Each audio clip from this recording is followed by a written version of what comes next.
रात्रंदिवस प्रयत्न करतो त्याला साधक म्हणतात. मग थोडं लक्ष द्या, आपण साधक आहोत का?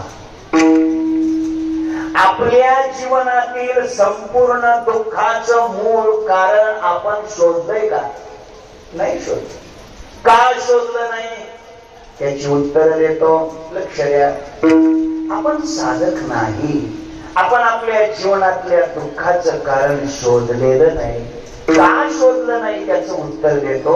उत्तर असं आहे, आपल्याला आपल्या जीवनात संसारामध्ये दुःख आहे मुळात अजून असं वाटलेलंच नाही.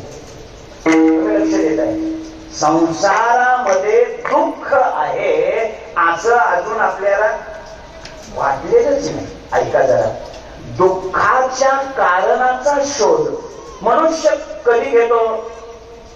जर दुःख आहे असं वाटलंच नाही.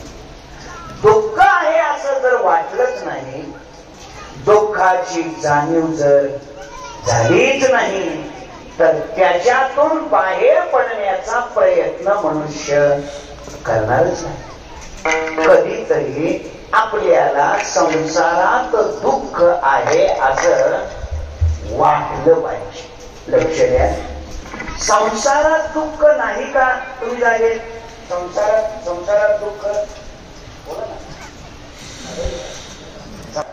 वाटलंच नाही.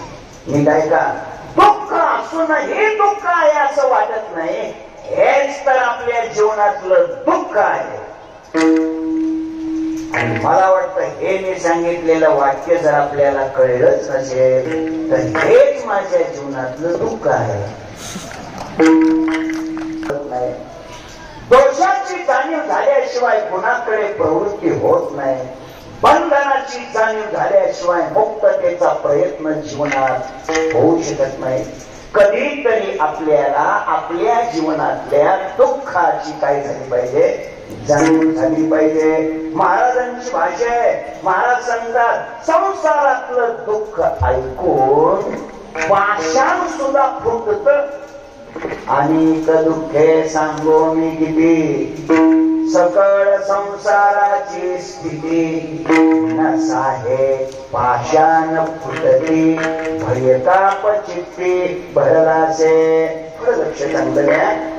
महाराज म्हणतात, संसारातली दुःख ऐकून, संसारातली दुःख ऐकून नसाहे पाषाण फुटती. पाषाण म्हणजे बोला ना, पाषाण म्हणजे पाषाण म्हणजे काय? दगड. हे बघा, पाषाण म्हणजे जर दगडच असत तर मग महाराजांनी अभंगाच्या चरणात बदललेलं असतं ना. एखाद्या व्यक्तीला आम्ही म्हणतो, काहो विहिरीचं काम बंद केलं, पाणी लागलं का? तो म्हणतो नाही, पाषाण लागलं. कळलं का तुम्हाला? जे यंत्राच्या साह्यानं सुद्धा फुटत नाही त्याचं नाव पाषाण.